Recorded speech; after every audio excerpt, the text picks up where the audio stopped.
Okay, good morning, members, and those of you in the gallery, and welcome to our guests. Item 1 is apologies for absence. I've had apologies from Jeanette Arnold, Navin Shah and Sean Berry. I can see that Umesh Desai is substituting for one of those people. Do we have any other substitutions or apologies? No, Chairman. Thank you. Item 2 is the declarations of interest. Members, can we note the list of offices held by Assembly members, and are there any disclosable pecuniary interests that people wish to make at this time? No. Thank you, members. Item 3 is the minutes of the meeting on the 4th of September 2018. Can we note those? Agreed. Item 4 is the summary list of actions. Can we note the completed and outstanding actions arising from previous meetings of the committee? Agreed. Thank you, members. Item 5, the main item of business for today, is the Emergency Services Network update. So can I welcome our guests? So I'll go from left to right. So Stephen Webb, who's the Senior Responsible Owner, ESMCP at the Home Office. Welcome, Stephen. Then we have Bryan Clark, who's the Programme Director for the Emergency Services Mobile Communications Programme at the Home Office. Welcome. Shashi Verma, who we are familiar with, the Chief Technology Officer and Director of Customer Experience at Transport for London, and Siobhan Peters, who we are also familiar with, who's the Chief Finance Officer at MOPAC. And Siobhan is here because she's a member of the Emergency Services Network National Programme Board. Welcome to you, Siobhan. This is sort of a follow-up meeting, really, to one that we had a year ago. It's, I suppose, a progress update. So the first question is to Mr. Clark and Mr. Webb. I no preference over who answers that.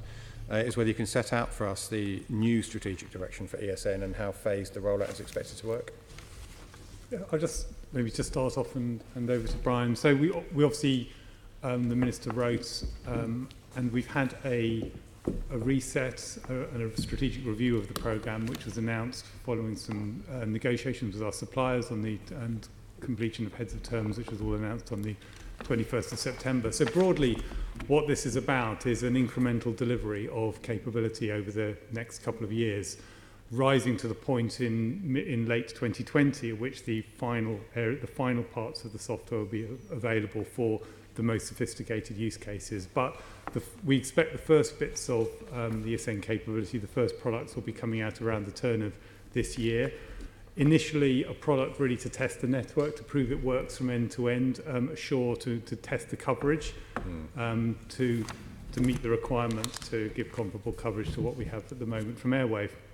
We'll then have early versions of the voice and the data products, and those will be gradually improved over the next couple of years.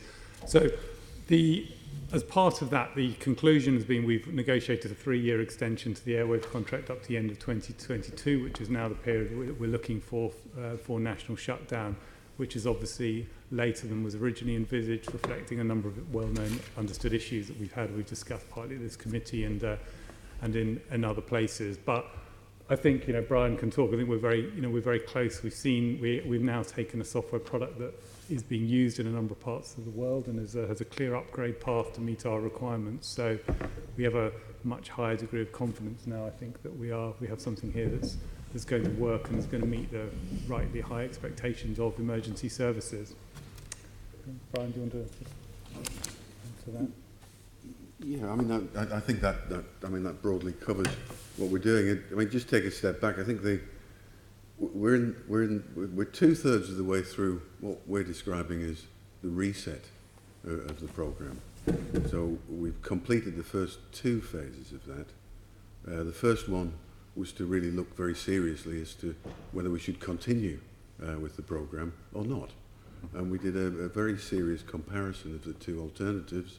And we concluded quite clearly, I think, that if we could find a way of completing the project effectively, it was quite clearly the right thing to do, and the advantages were significant.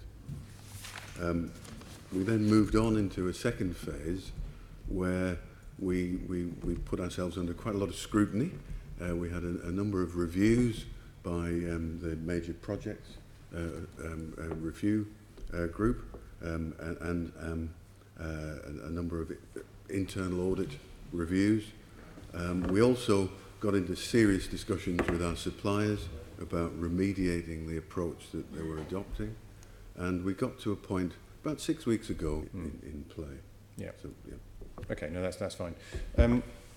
What do you see as the key risks at the moment? And what mitigation measures have you put in place?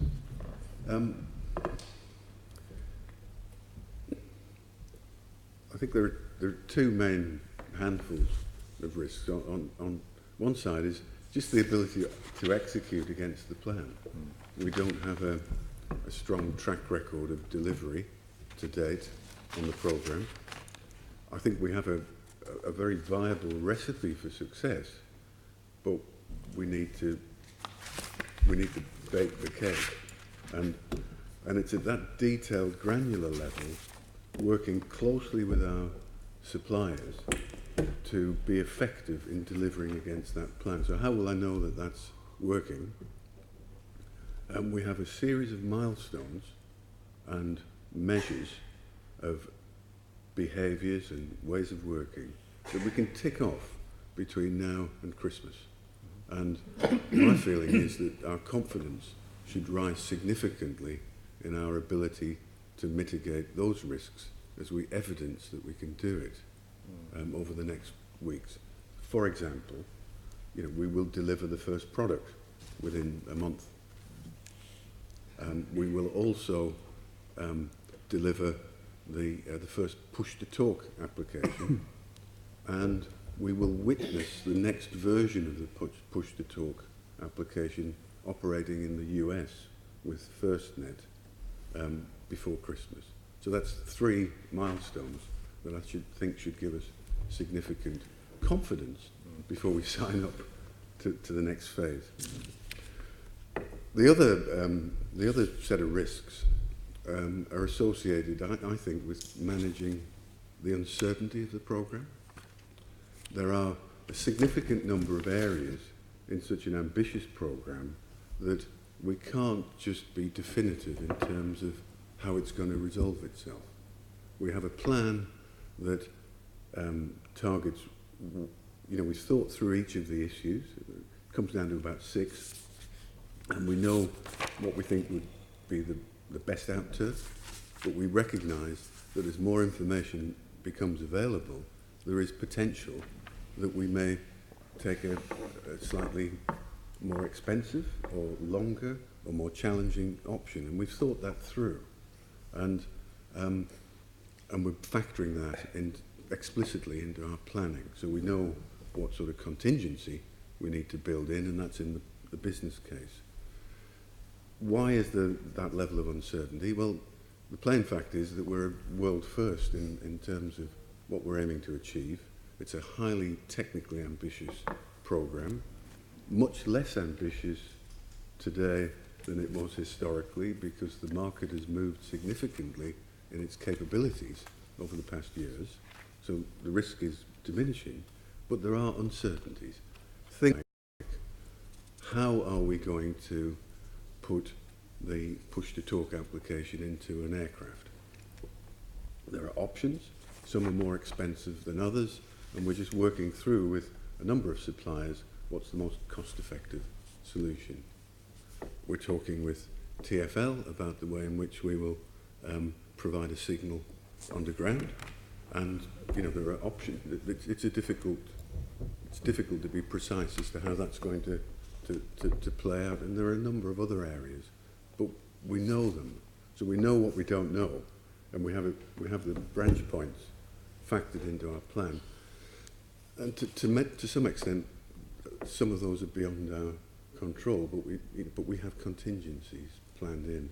So that's the 2 risks, I think, that we sets of risks. Maybe a third category, which is obviously once we've delivered the product, there's then an adoption process. And so the other risk there is the rapidity that the users are able to transition such that we can turn the system off. But we've allowed a consistent amount of time over the life of the programme for that adoption period. The fact that we're doing incremental delivery should mean that users have a chance to try this out earlier, to start installation, to start some of the preparations a little earlier. But fundamentally, we need the users to have completed before we're then able to turn it off. So I think that's something that there's a strong incentive on users. The users are funding the continuation of the network. They will obviously want to minimise the amount of dual running, but we are, through the programme board, as well as holding the programme to account on its delivery, will need to hold the users to account on their readiness, and that's obviously you will be wanting to talk to the Met and MOPAC on that as well. Well, that's a nice link. So I'll move to TfL. So Shashi, are there any additional risks to those that we've just heard from the Home Office that you would like to highlight, and perhaps any additional mitigation that you'd like to see? Well, not particularly. I think we're working at the Home Office's instruction on this, and we divided up the program into 2 phases. Phase 1 is already in progress, and as part of that, we've installed fiber optic cables in 170 kilometers of tunnels. We've also installed a leaky feeder in about 250 kilometers of tunnel. So that's about 60% of the leaky feeder that's already been installed. And because of the review of the program, our delivery approach has changed a little bit. So we're going through an extended phase 1, which we are extending right now. Phase 2 is where the bulk of the procurement for active equipment, the actual switchgear, has to be done. And that's awaiting final confirmation of funding from the Home Office, and then we'll get on with it. Okay. Same question to you then, Siobhan, from a MOPAC point of view. Any additional risks? So I think there are 3 areas that we focus on. Obviously, operational policing colleagues are very concerned. You're going to have to speak up. Oh, sorry. Nearer to the microphone. Operational policing colleagues are very concerned to make sure that the ESN delivers the functionality of Airwave. Yeah. And it is really encouraging to hear the programme feel that it has a sort of a pathway to that, but people are waiting for data, they're waiting for assurance, they're waiting for things they can touch and feel, and there's a degree of scepticism about whether we can get there, and that's very, very important, that we must not lose sight of the critical operational functionality for the emergency services. We're obviously concerned about the delay in the programme and the additional costs, and of course a lot of the cost of the programme so far has been met as a top slice from the policing grant, so from within Home Office funding. We're very concerned that the additional costs and delay should be dealt with as part of the spending review and not taken from policing grants in future.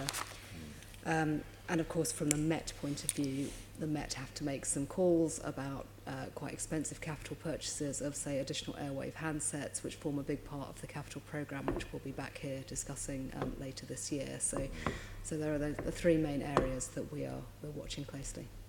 So the last point about the new handsets, because I gather the Met's handsets at the moment are reaching the end of their life, so they're going to have to re-procure if we extend Airwave for 3 years. Is there likely to be a bid from the Met to the Home Office for that to be covered by them rather than the Met? So the Deputy Mayor wrote to the Policing Minister, the letter went last week, highlighting that additional cost and highlighting the cost in relation to the scale of the grant we received from the Home Office. It's 3 times our annual grant from the Home Office in terms of capital funding, so we are absolutely highlighting that issue to the Policing Minister. So it's not a request yet, but it's a highlight. Yeah. So you're hoping they can join up the dots. Okay. All right, that's a useful scene setter. We're going to talk about the delay a little bit more, I think, and Assembly Member Whittle is going to lead that. Morning. Can I ask Stephen and Bryan about this, actually? Thanks.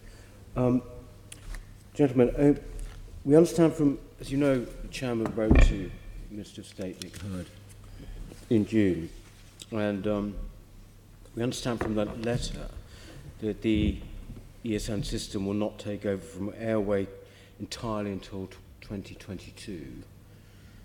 So the 2 will have to run in tandem until then. As I understand it from reading, at a cost of something like 1.1 billion, amazingly. How do you know that this delay will not be further extended? Maybe Stephen? That is, end 22 is our planning assumption, but in the business case, we are, as Bryan said, we are looking at contingency, whether we need further time contingency in. I mean, that is, we think it's a reasonable plan, but there's no absolute guarantees on these things that it might not take longer. But as I say, that's what we've worked for with the suppliers, that's what we're working towards with the users, and that's what we're aiming to achieve. So no, this is just like a date that's been picked out of thin air, really, based on what?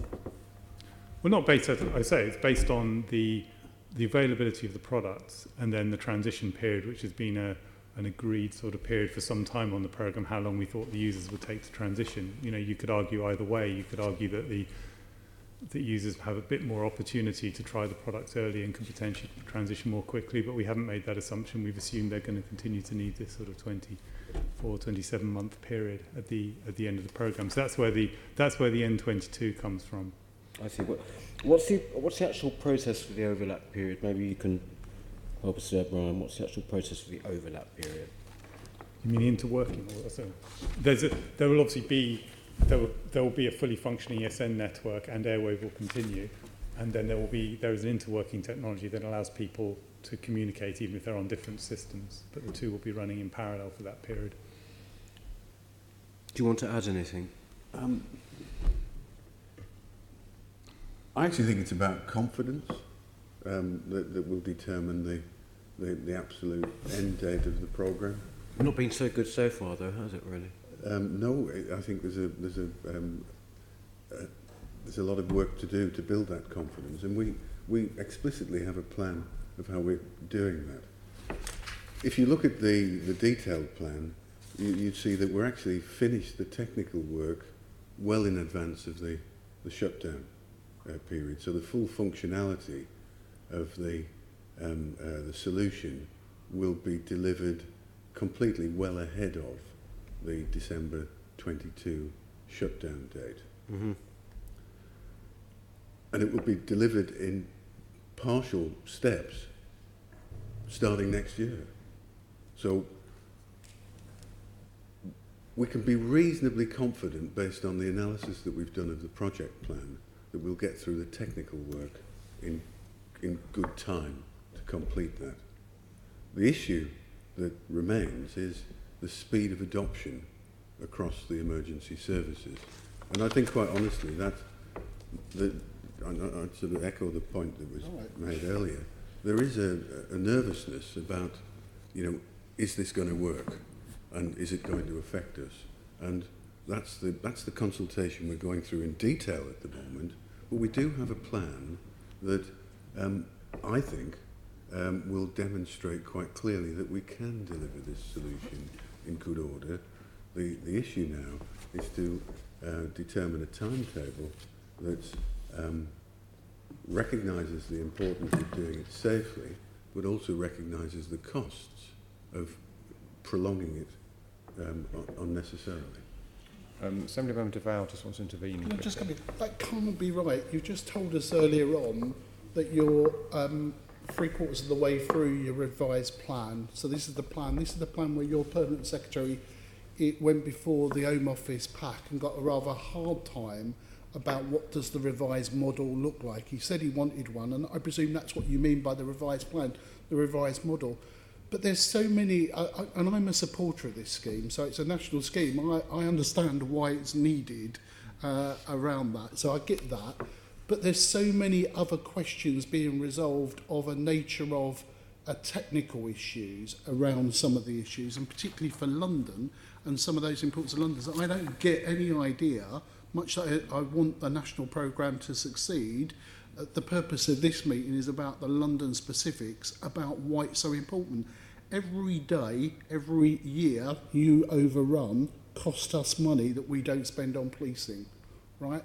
That's money going out the back door, being provided, going to the existing providers. Never mind the new providers that are doing rather well out of this scheme and about our delays.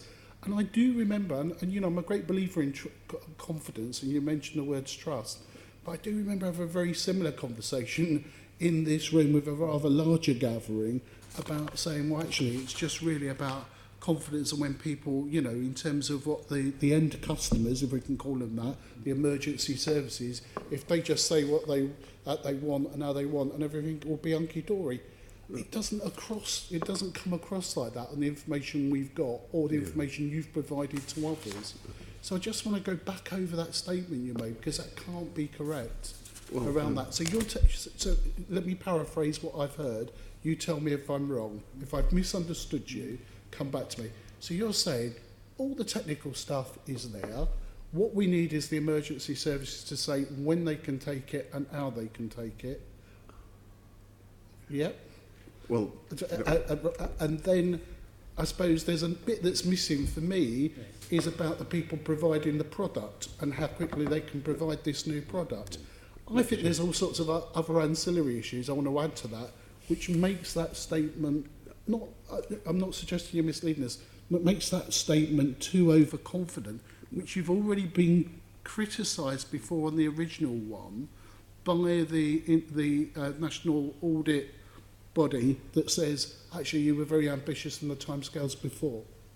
Do you want to put this? Have I misheard? I think that's a fair challenge, and I think I wasn't clear because I certainly did not mean to give that impression. There is a fundamental difference in the approach that we're adopting in the programme now, which bear with me. The previous approach was that we had a very high standard that we aimed to achieve in terms of capability, and the programme was designed to deliver against that standard. And when that standard was achieved, an adoption of the new solution would take place.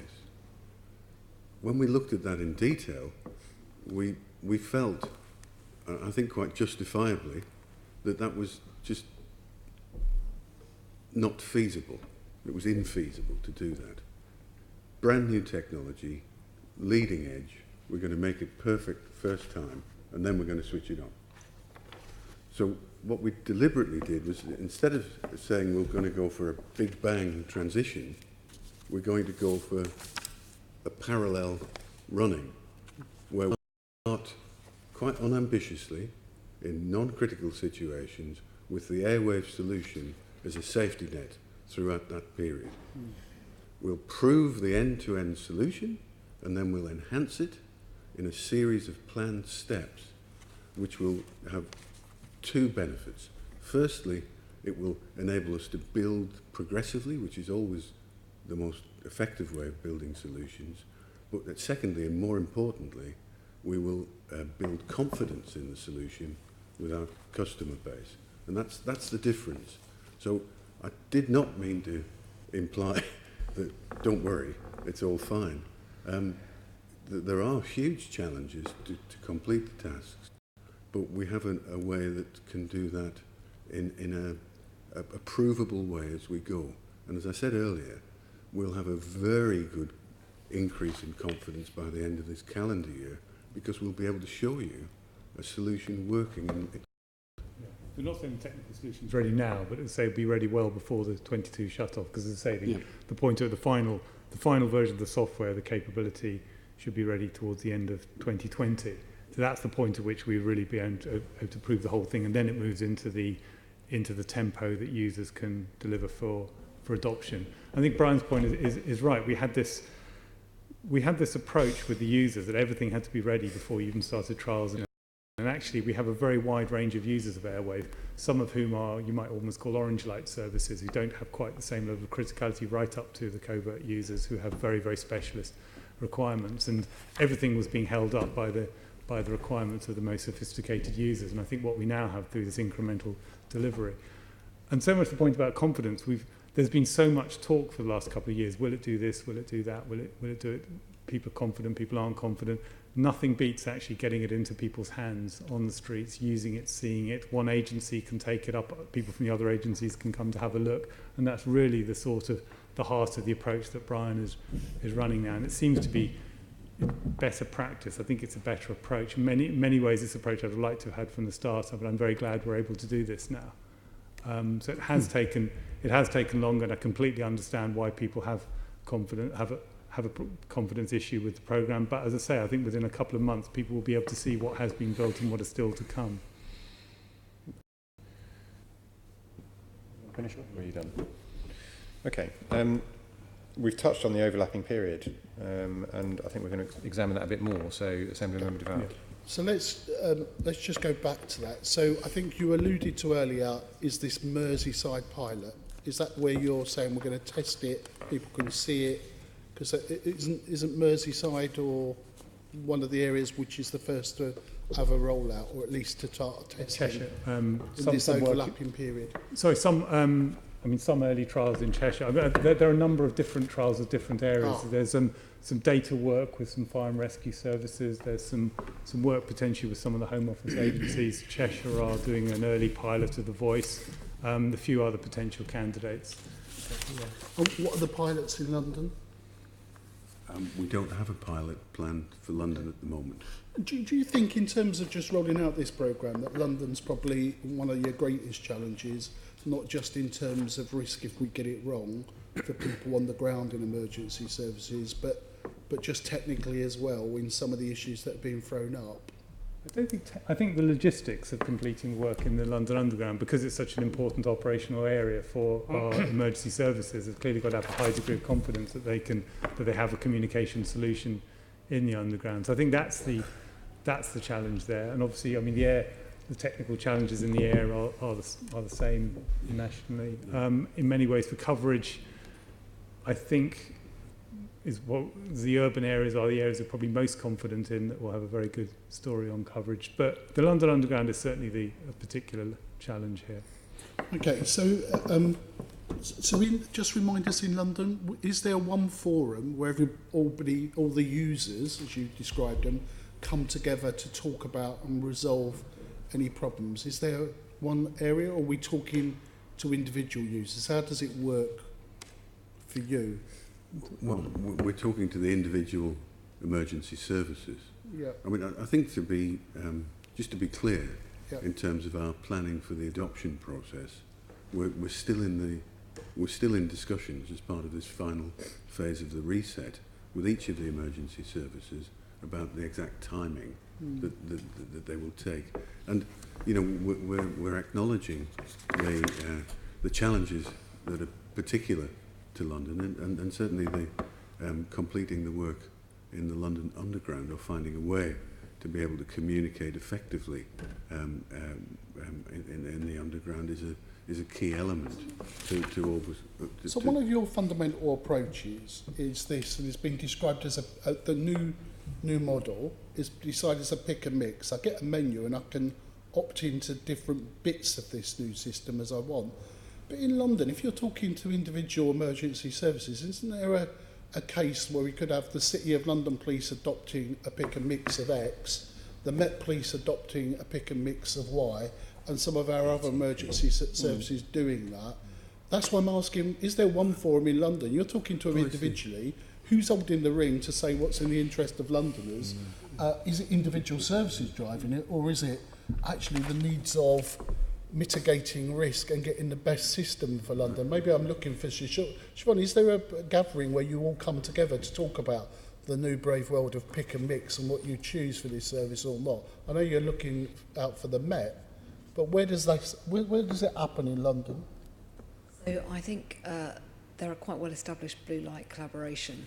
I'm nowhere near enough to this microphone, am I? So there is existing blue light collaboration mechanisms, and obviously there are discussions there. There is a forum between London Underground, policing, MOPAC, London Ambulance Service, which meets fairly regularly. I think we're quite early into understanding the new approach from the programme, and I think you are going out in a moment in that period of very intensive consultation. My sense at the moment is individual services are understanding what it means for them. I haven't been at a gathering where everybody from London has come together. You may have been. Do you not think, in terms of the pick and mix, I mean, I think it's a good, interesting approach, but in terms of somewhere like this collaboration, it may, you can have the choice, but you've all got to come together I think with one system, virtually for emergency services. Yeah. The pick and mix is really about people's transition route. They take products on the way. Ultimately, everybody takes the product, so they all get to the position where airwave can be turned off. I think it would be useful to have any forum where users come together would be valuable. I mean, some of them. So, for example, the Underground, there's the ambulance. There's quite a significant national ambulance radio program and the ambulance improvement program that really covers the NHS. Nationwide, and it's largely being driven by that. But I think we would certainly welcome regional and London forums where we could talk these things through, because certainly in some things like coverage, it would make sense to have a single picture for London, the data could be shared with all the emergency service users collectively, because it is the same for everyone. But isn't there a cost element of this, that the more of you come together with one approach, you get a better something for public money, a better game for public value, do I say that? I think it would be helpful. Value yes. for money? Yeah. Does that not enter into the equation here? I think that's, these are all really good suggestions. I mean, 2 points. I mean, firstly, if you look at Scotland and Wales, there's much more overt collaboration around this, which certainly makes it more straightforward for us to agree an approach. So I would very much welcome a similar approach in London. Secondly, on the value for money point, well, clearly, the doing it all in unison is potentially better, but I would sort of balance that by saying that if you actually look at the costs within the programme, the dominant factor is the extension of airwave coverage. So every day that we extend airwave beyond the earliest finish date is a very expensive day. And so it's elapsed time is the way, shortening the elapsed to complete adoption is the way to achieve best value for money. So, I think you're dealing with risk in an interesting way, and a risk about the project. I think of risk to people and to criminality and to accidents and our response to those. Do you know what I mean? So I'd put that into the risk assessment. And by any stretch of the imagination, this isn't arrogancy of London. I don't understand why London is not at the forefront of an implementation programme. I don't think it has to be the pilot. I'd like to see, particularly in policing, another urban area trial it and learn lessons from it.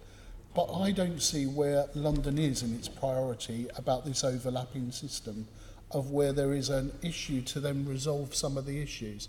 Now, in terms of what's different from when you came to the Oversight Committee before, we've had the shrinking violence of the police service started saying there's a few more problems than we've got. So have they been resolved? And I'm thinking of the chief, the police chiefs have been raising issues about the pick and mix system now and the revised plan, not even on the old plan, of some of their concerns. What's been done to resolve those? So that's the national police chiefs are raising issues. So give us a little pen picture of what's been resolved, and we'll talk about some of the London specific issues. I mean, we have a number of issues with the chiefs. We want to talk through the level of contingency, the assumptions. There are a number of assumptions that we need to agree collectively on what's best value for money. If it's areas, we talk about areas like coverage, areas like resilience, the precise approach we're going to take to air to ground, the sorts of things that Siobhan was talking about, really.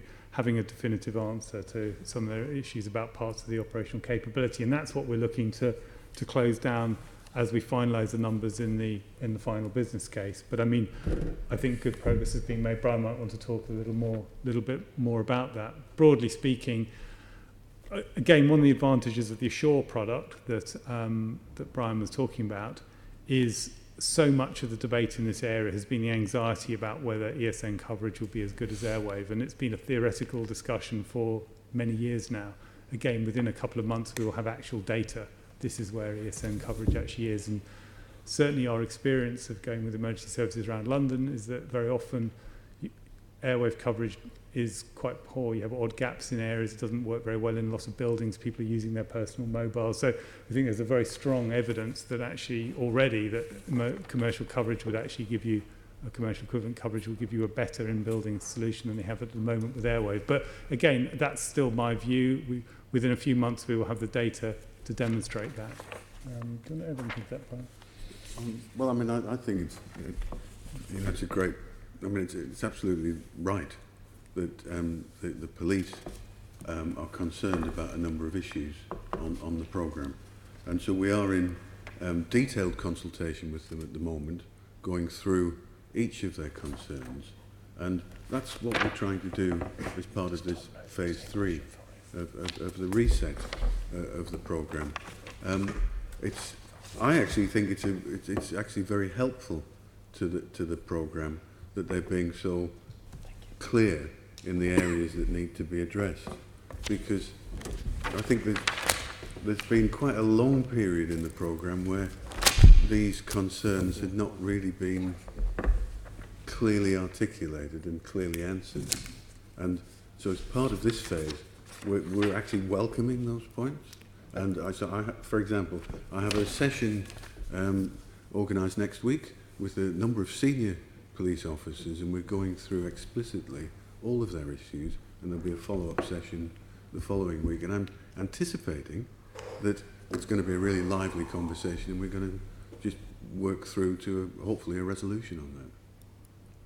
Okay, so we know of some of the London-wide issues around, particularly about emergency services, TfL operations underground that we need to do. So where have we got to on the 4G coverage, which isn't really great in London, or is it great now? This was in a letter done by the chair of this committee, Gareth Bacon, to the Home Secretary, listing out an whole number of, which I thought were London-centric particular problems. Where do we think we are on progress with those issues?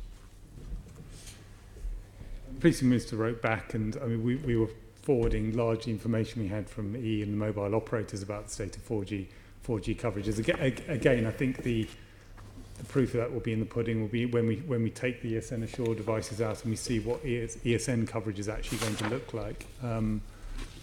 But certainly, again, the comparison here, the things always needs to be remembered. The comparison is, how does this compare to airwave?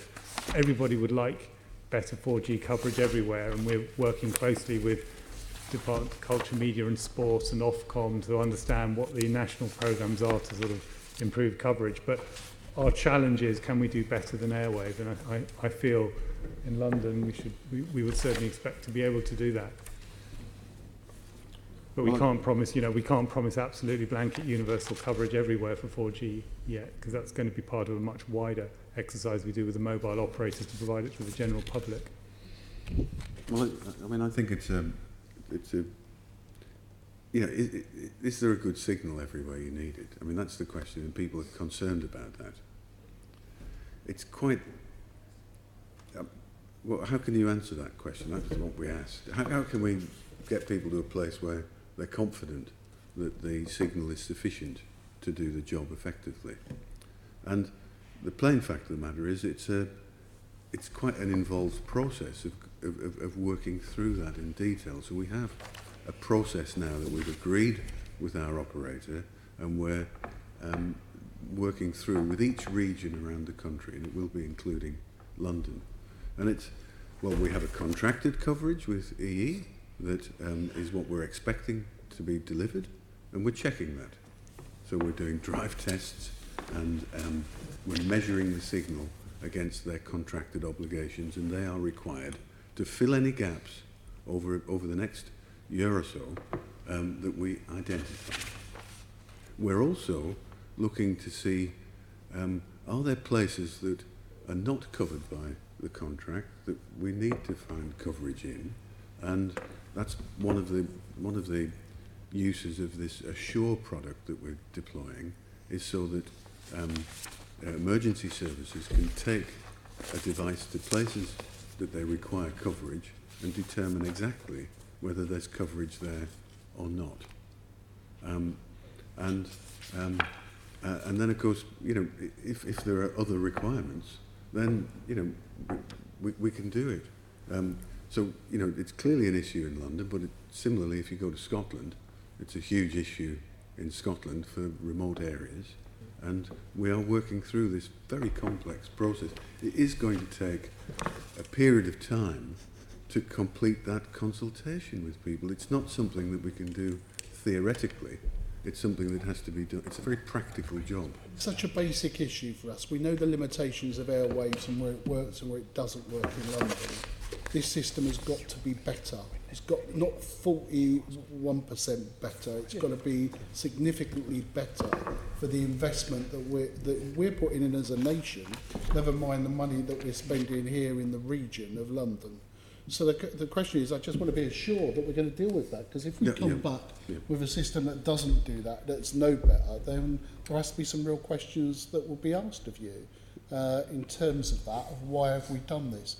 Last two questions, Chair. On the overlapping period, It conjures up all sorts of pictures in my mind of how it works. So if you're an operation police officer, are you going to be carrying 2 handsets around with you because of trust and confidence in the system?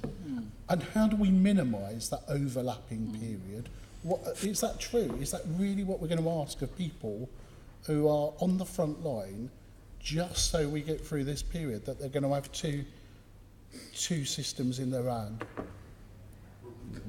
We've built a box that connects the two. Ah. So there's an interoperability capability that's Is that a fully box scalable. on paper, or is that a box in reality? It really exists. So it exists, is it? But it isn't the box they have to carry. No, no. So you know, you can have a mixed estate, Yeah. but I mean the reality is that most police officers have got 2 devices anyway. They've got a mobile phone and they've got their airwave device. The camera. But Yeah. we don't want to encourage But them we're to not get- adding to the burden. That's the point. They don't What need to, they can choose to. I mean, actually, when Airwave came in, there was general dual carrying for a very substantial period with the sort of VHF systems people had before. But the interworking solution over the air should mean that you could have a group of people in a talk group, some of whom are on ESN, some of whom are on Airwave, and that's being tested. And that seems to be quite an elegant solution. Okay, excellent. Right, at least people are thinking that in terms of those issues. 'Cause We're I also as a exploring. layperson, I'm thinking, what's going on here? How Because does that's that always, work? it's always been the Okay. case. We've always recognised during transition that you weren't going to get the entire force or ambulance going at once. So therefore, there was always going to be a position where some of them will be on the old system and some of them will be on the new. So we've always thought quite hard about how we would make that as seamless an experience as possible, and the interworking solution has been the answer. Good. Right. Last question to Siobhan. Siobhan, since the last meeting of the Oversight Committee, you now sit on the National Board. Of course, you've been appraised of these revised discussions in terms of the revised business model. In the paperwork that we've got, in the revised business model, it talks about issues in relation to control centres. Now, as an aside of the control centres, there is a debate, which is not actually your remit, but there has been a debate over the last couple of years about whether we should merge control centres and whether there are any savings around that.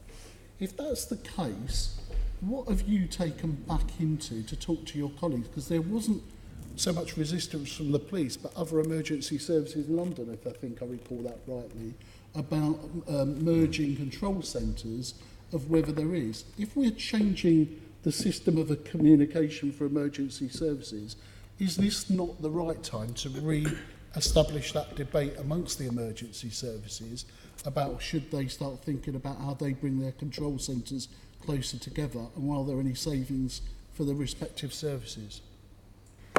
So, not directly stimulated by this programme board, but separately, police, fire and ambulance are taking part in a Home Office supported project to look at collaborative contact and response.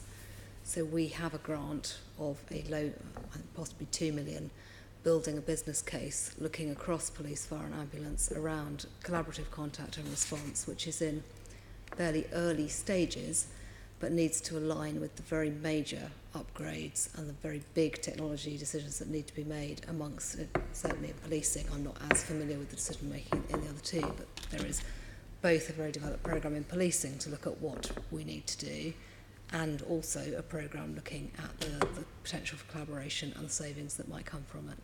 But am I right in thinking that there are implications for control centres, and that we should take these opportunities while they're there to expand maybe the ambitions to see whether it's appropriate? So, Chair, it's an aside issue, but I thought an important one that we don't want to get picked up, because the right people are being involved in this discussion around the communications bit, but are the right people being involved in the discussion about some of the strategic choices they have about control centres and what we need to do?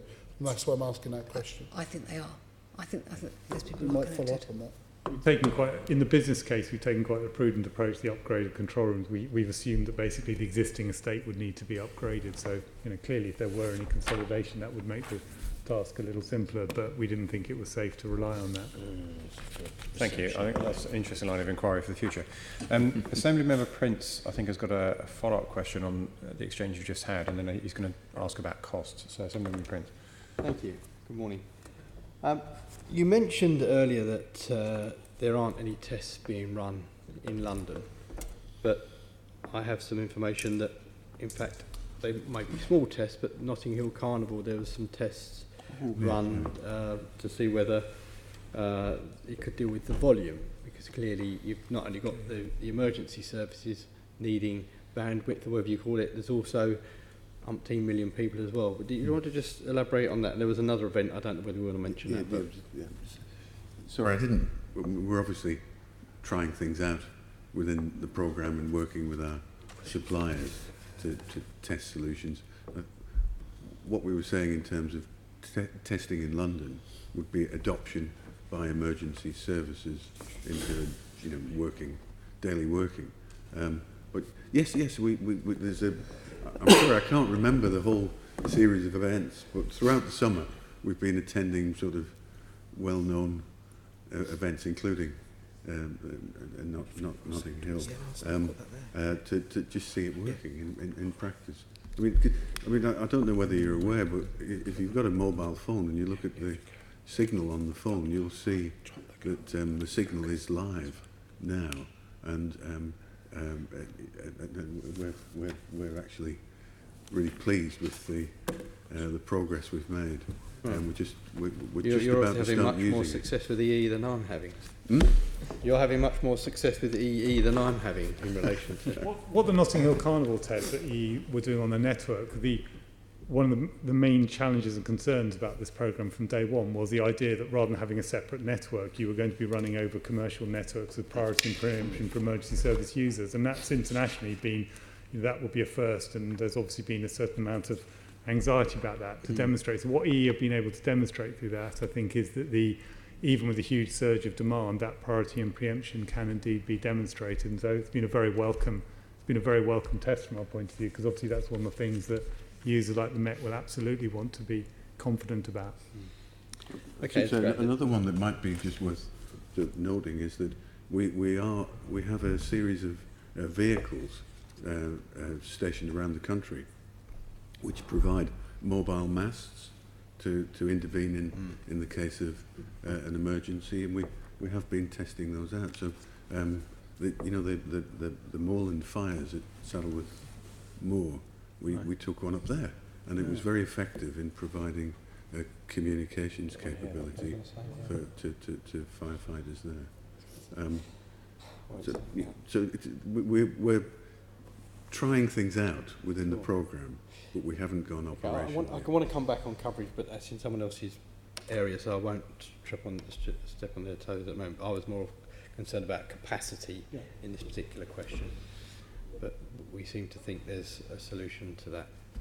Well, one of the fundamental capabilities of the programme is that even though we're using a commercial network, the technology within the data centres that we've created gives priority and also preemption. So, if you go to King's Cross in the rush hour this evening and you try to make a phone call, you might not be very lucky in getting onto the network because there are lots of people making phone calls. Yeah. If you're using the ESN network, you will be given priority, and indeed, if there aren't any lines available, someone will get bumped off in favour of the emergency services. That's quite reassuring in a way, I suppose. Yeah. Okay. That's fine. And there are obviously advantages with using a commercial network. Having been involved in local government for many years, you get these tailor-made systems, and of course you're hostage to fortune, and in fact in many cases you're completely snookered if they want to shut the system down, or if they can just hold you hostage to pay more and more. So that I can see the advantage of that. All right, can we come on to costs then? I understand that the estimated cost for extending airwaves is around £1.1 billion, which is, even in today's figures, a significant amount of money. How is that going to be, or more importantly, who is going to pay for that extra cost? Because as you already know, all our services are stretched in relation to finance. who's going to pay for it? Broadly speaking, the way it's paid, it will continue to be paid for as a service. And so the people who are paying the bills now will unfortunately continue to pay so. So for the, as Siobhan mentioned, for policing, the cost of airwave is split at the moment between sort of the core charge and menu, what's called menu services. And the vast majority of it is a core charge. That's paid for by the Home Office and it's out of the reallocation of the police settlement. So before it goes out into the forces under the police funding formula. So that will continue to have to be paid for the duration. Same for the Department of Health holds the ambulance contract, and then there's sort of Scottish and Welsh and so on. The other part are the menu services. Now those are services you buy locally. It may be if you exceed the set amount of traffic units, or if you've bought some additional local coverage. That there's an exercise going on across policing nationwide to see how much of those menu services will also be wanted beyond 19. Do you assume all that has to be extended to the national shutdown, or could you start sort of making some savings there? Because different parts of the country made different decisions back in the early 2000s about how many of those menu services they wanted.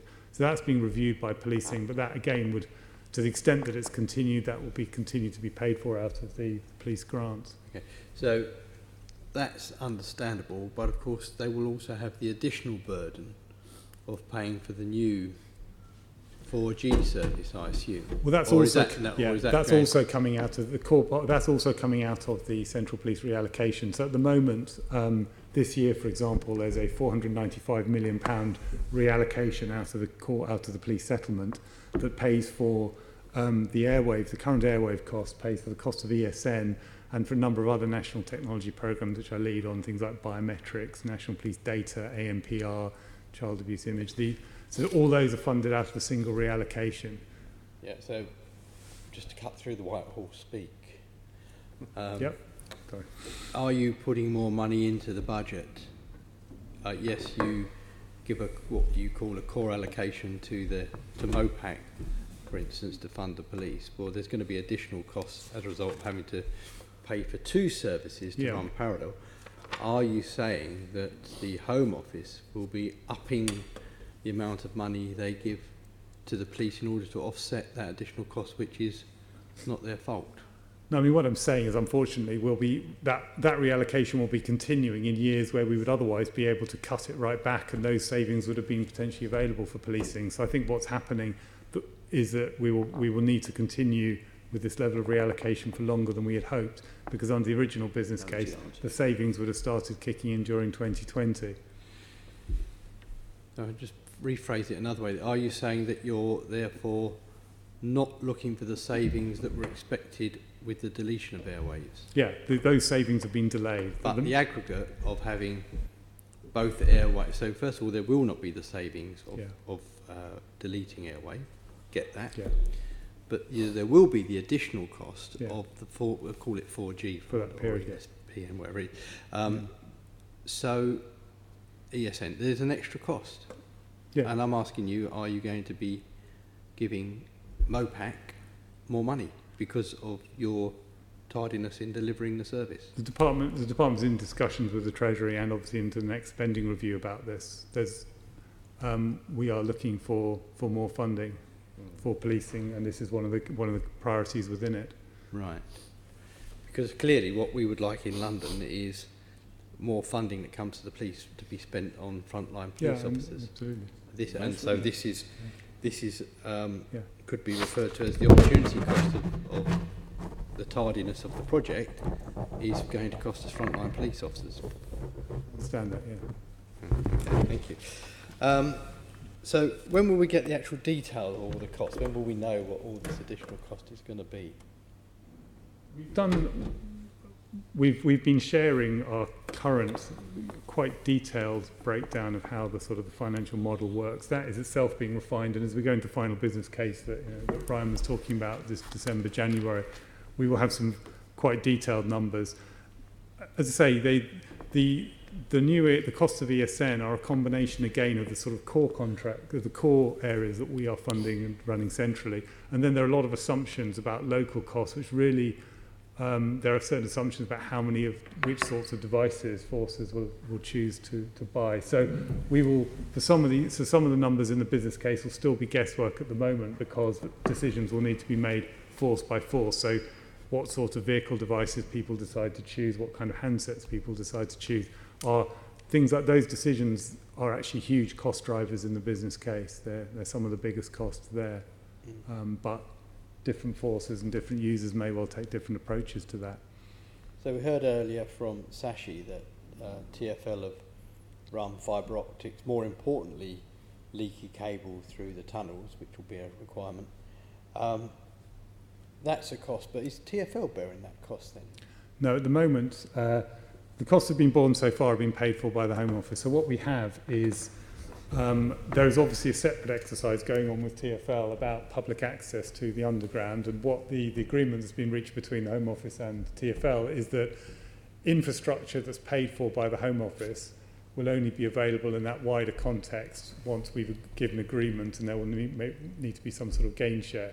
We will be looking for some sort of gain share. But I mean, Shashi might want to comment on that.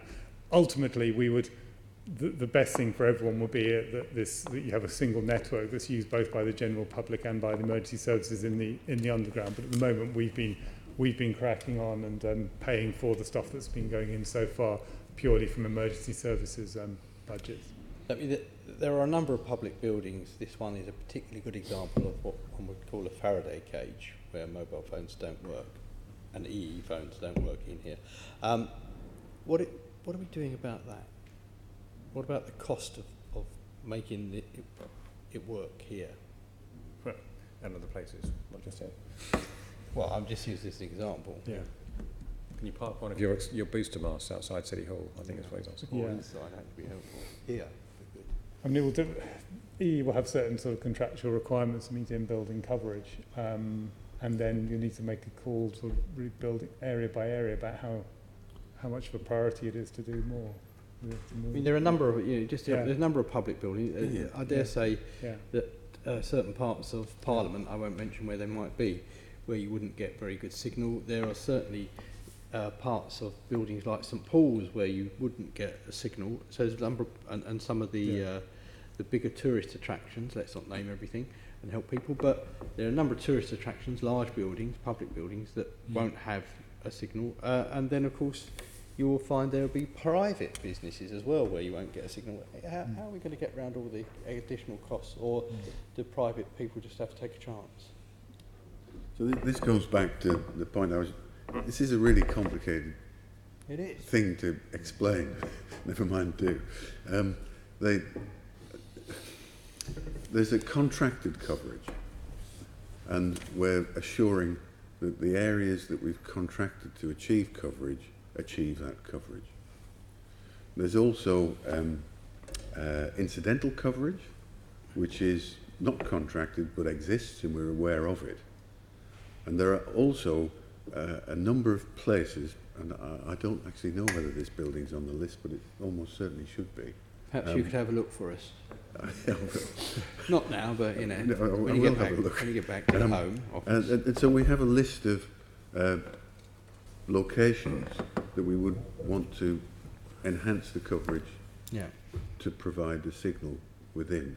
And that is a list that's subject to discussion with the emergency services at the moment. Okay.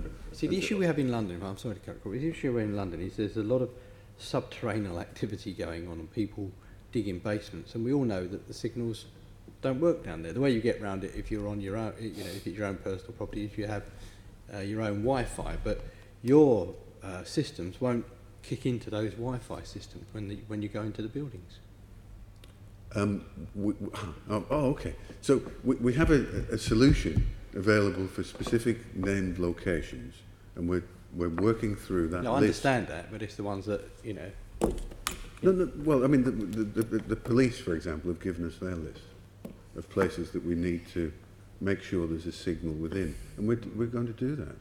The only debate is how long the list is at the moment. Yeah. And actually, I think what we're almost certainly going to find when we do the detailed measurements is that many of the locations that are on a must-have list are already covered. I know that's, you know, everyone's quite sceptical, but the reality is Well, I hope that this a one's lot of on the those list, locations because it's not already covered at the do moment. have coverage. We just need to establish Okay. it. All right. That's helpful. That gives some reassurance. But I'm still worried about, for instance, one of my colleagues who lives just round the back of Bond Street and has a whole, almost a house underneath the ground, which won't, if you have to go there and attend, your guys won't be able to communicate. How are you going to get around that? Yeah, well, but that, is there airwave coverage Yeah, I mean, there? Well, that's not the problem, is it? We're having a better system. Yeah.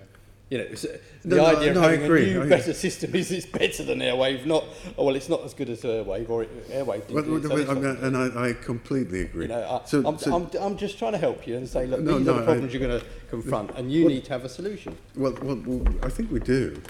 I'm just not not being convinced. very clear. We are working through the named locations where we Yeah, need well, you've said to that, and provide. I get that. But I'm talking. But about then the what happens exceptions. next? How does this evolve over time? How does it get better? If you look at the history of airwave, you'll find that there was a steady evolution of coverage as people discovered needs that they weren't originally aware of, but it was limited by the technology. Yeah. If we look at what we're deploying now, which is a commercial network, it's quite clear that within the next 3 or 4 years, we'll be looking at 5G handsets in a, you know, and we will see that extension of the capability as we ride forward with the evolution of the commercial networks. And so that's. But I'm just raising with you concerns of Londoners. No, Hopefully in certain circumstances, and at the moment you don't have a solution. And what I'm saying to you is that perhaps you should think about what solutions. There are solutions.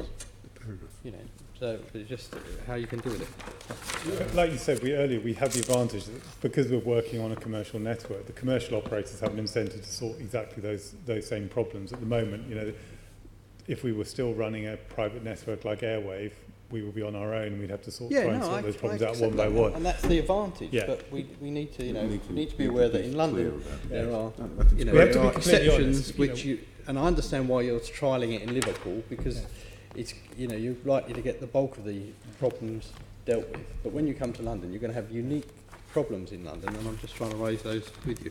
We have to be honest, you know, we are expecting it to be better, but there will always continue to be gaps, as the same way they are with Airwave. And this question is how we have a path to fix those. Yeah. Okay. So just to finish, then, really, I think we touched on this. We are anticipating £200 million worth of savings when this all goes live and hunky-dory. But at the moment, we've lost 5 years of savings anyway, and we're getting additional costs because we've got the cost of the new system on top.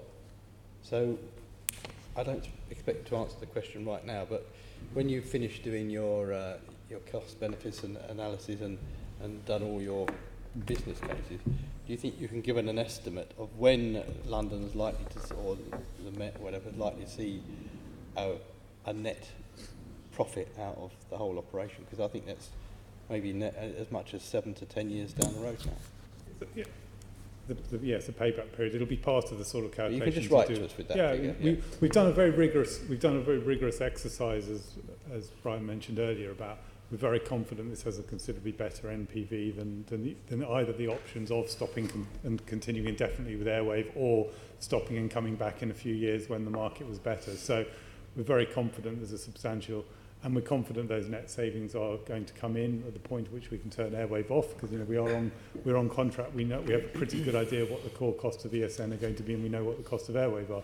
There clearly has been a larger investment cost over a longer period. So yes, the payback period calculations are going to be part of that when we do it. I think that's the point. Yes, there will be a saving, but there is it's going to take longer. The cost of delivering that saving as well. Yeah. Okay, absolutely. I get that. Thank you. Okay, so Member Copley. I just wasn't quite clear on this point about the costs of the two systems running at the same time and who would pick those up. Maybe I didn't quite understand, but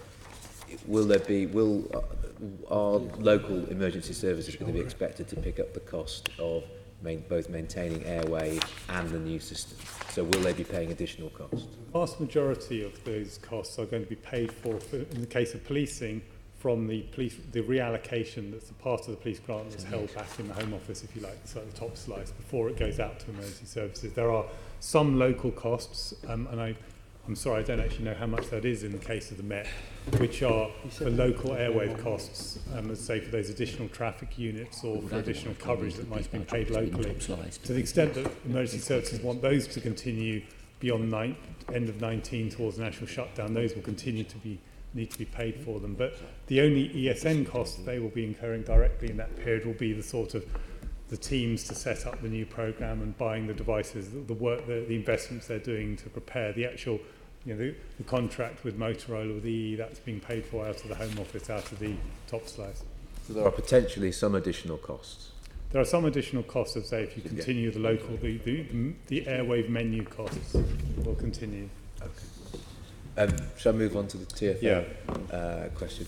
Well, I'll start with the cost one. I mean, we've heard so just to be clear, that the Home Office are going to be paying TfL for the costs of the system. Is that right? Shashi? Yeah, fine. Okay.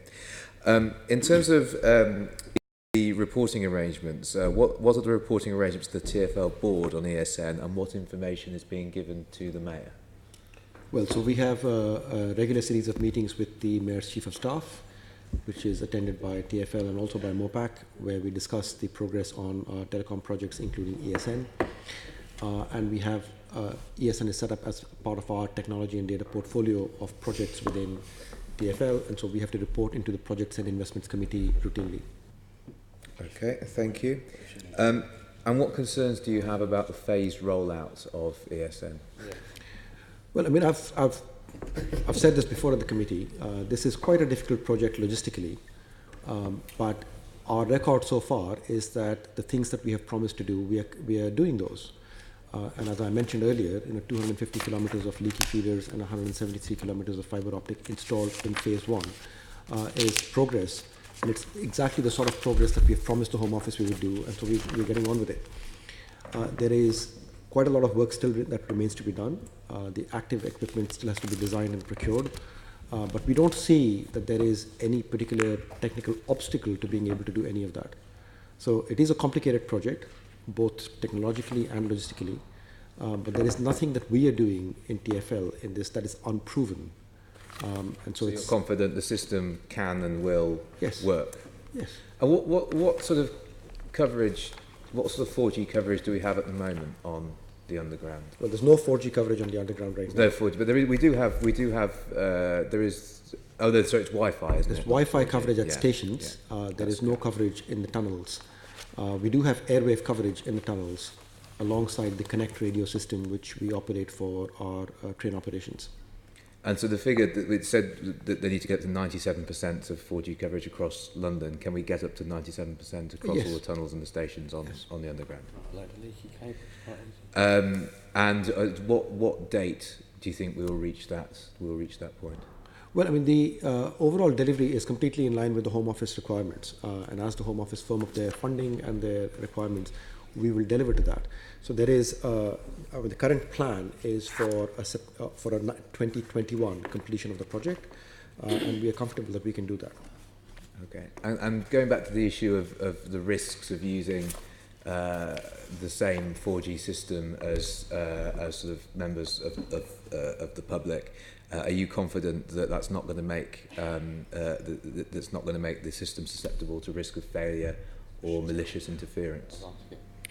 I think the technology is sufficiently well tested on that front that you can provide prioritized access for emergency services. So we don't see an issue with that ourselves. And in any case, the issues that would arise on the underground would be the same issues that arise on the ESN network nationally. Okay, thank you. Thank you very much. Just before we move on from that, just a clarificatory point. Assemblymember Copley asked you if we would get to the 97% 4G coverage in the underground. By what date? So, as I said, our for the ESN, we are putting in a dedicated infrastructure with a due date for completion in 2021. Right. Now, at that point, we will have the coverage.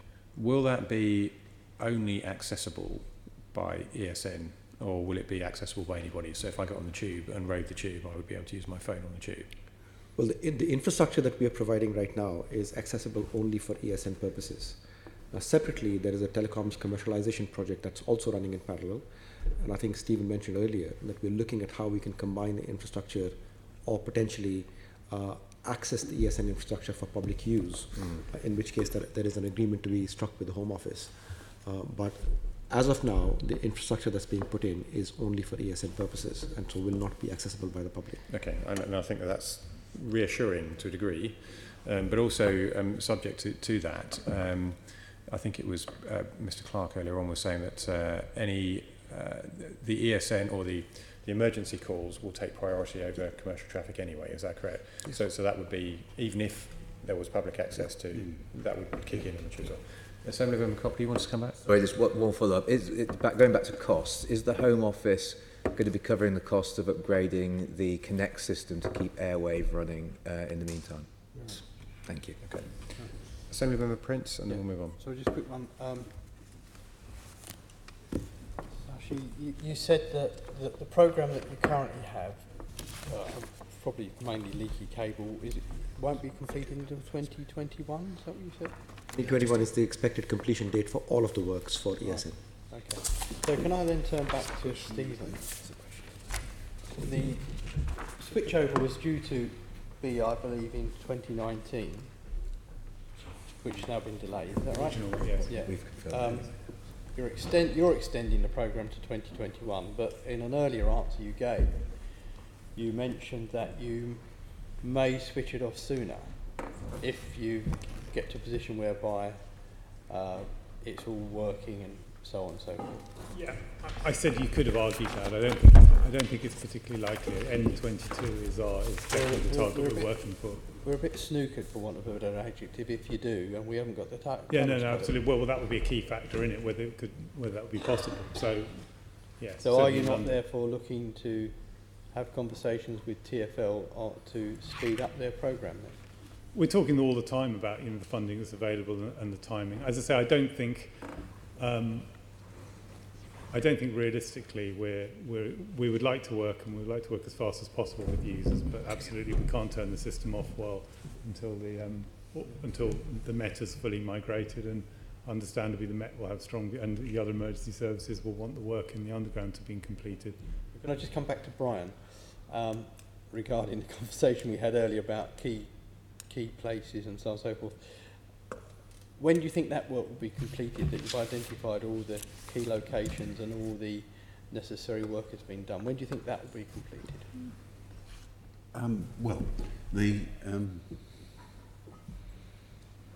It's never really completed, is it? Because it's something that goes on all the time as you build new buildings. Sorry, I'm just trying to get the detailed plan in my mind there. The process has started now, so the discussions have started in each area. The first phase runs through till January, which is it's all about checking that we've done what we think we've done, and at the same time we're starting a region by region consultation around these additional locations.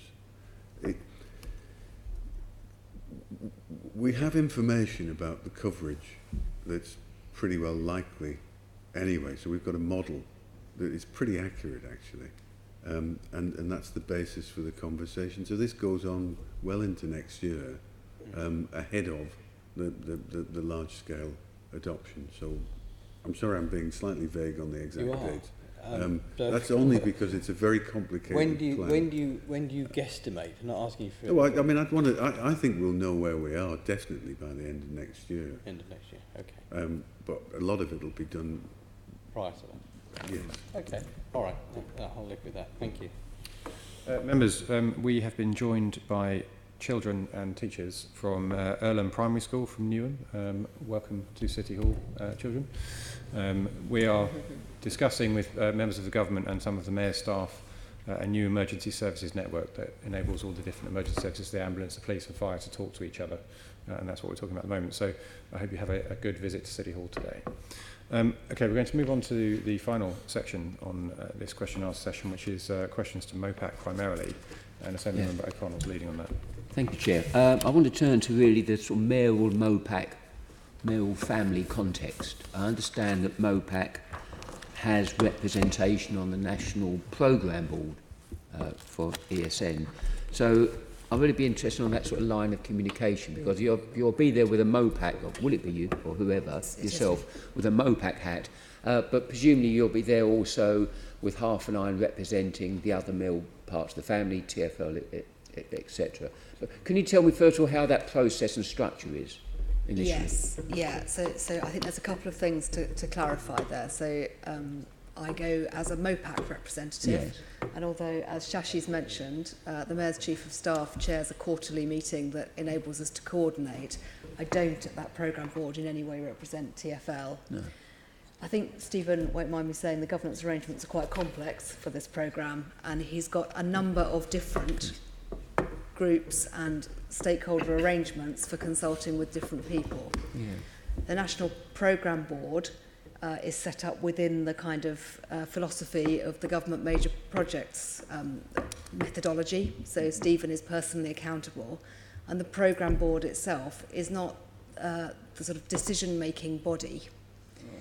It is a forum in which many of the key stakeholders come together, and we are updated on the progress of the programme. We haven't, in general, taken financial papers and decisions as a separate finance working group, and there are separate arrangements for consulting with police chiefs in a senior stakeholders group with TFL and so on. So I don't want to over-represent, I don't want you to over-understand what my role on that National Programme Board would be. I've never been accused of being over-understanding anything, so this is fine. So let's pull it back to MOPAC then. So yep. You're there representing MOPAC and the Mayor on the programme, then reporting back, therefore, yes. to the Deputy Mayor and the Mayor. Is yes. that how that's how that works, that's working? Because yep. Earlier in the month, the Police and Crime Committee had the Deputy Mayor here and the Deputy Commissioner giving their concerns, yes. Particularly around the programme. And we've heard today very much around those concerns around the finance aspect and the operational aspect, and how the finance aspect affects the operational aspect, because yes. there's money being shall we say, drained away on this project, which would be a great project, no doubt, but money that may otherwise be going to other parts of the policing family, yes. much needed by London. So how is that working with reporting to the Deputy Mayor and to the Mayor? How's that responsibility? Because this is a big issue yes. for the Mayor, for MOPAC and for the Mayor. How is that line of communication working back to the Mayor actively? In two ways. As I say, the Mayor's Chief of Staff chairs a coordination group, which I attend and give regular feedback. The Mayor's Chief of Staff? Yes. Right, okay, good. And those are timed, those coordination meetings are timed, so they take place after the programme board, right. so that I can report back on key programme board developments right, in that forum. I also touch on this with the Deputy Mayor monthly at our investment advisory meetings, where we look at Met investments, because the Met preparations to implement ESN are part of their transformation portfolio, which is something that we look at on a monthly basis, but by exception. We won't necessarily talk about this programme every month, but when this programme is flagging an issue, we will. Obviously, from the Met point of view, one of the issues through the programme reset has been it's been a period of uncertainty. So where TFL are actively laying cable and doing things, for the Met, the programme pause means some of the work can be done, but for some things it's put decisions on hold. And it's very important to have that clarity for the Met to be able to carry on with its decision making and make the right calls in the capital programme. How is MOPAC and the Deputy Mayor, in essence, passing on the information to Londoners? How is the update? I mean, obviously we're having conversations here. This will be published and transcribed. But how is the Mayor keeping Londoners in the loop, which she has a duty to do on this process of the delays and of the aspirations? She comes in front of this committee and, right. and briefs you in response to your questions. Okay, all right. It might be well. I mean, we're all avid readers of the MOPAC quarterly reports. I'm looking at it for another reason. I have the joys of meeting Sophie later, but you know, it might be worth thinking about how we're keeping Londoners alive and contacted about this, because there are operational and financial implications, and it is a massive issue. I think that's enough from me, Gareth. Okay, thank you. We've actually reached the end of the Q&A session. Obviously, this is a major programme of huge importance to London, so I dare say we're going to be revisiting it in the future. Can I thank our guests very much indeed for their time and their answers this morning? And members, can we note the report and the content of the discussion? Thank you. Guests, you are free, of course, to stay if you wish to, but you're under no compulsion to. So if you felt like excusing yourself, we wouldn't think adversely of you. So if you need to leave, please feel free. We'll pause for a moment anyway, because we've got more people coming down. So.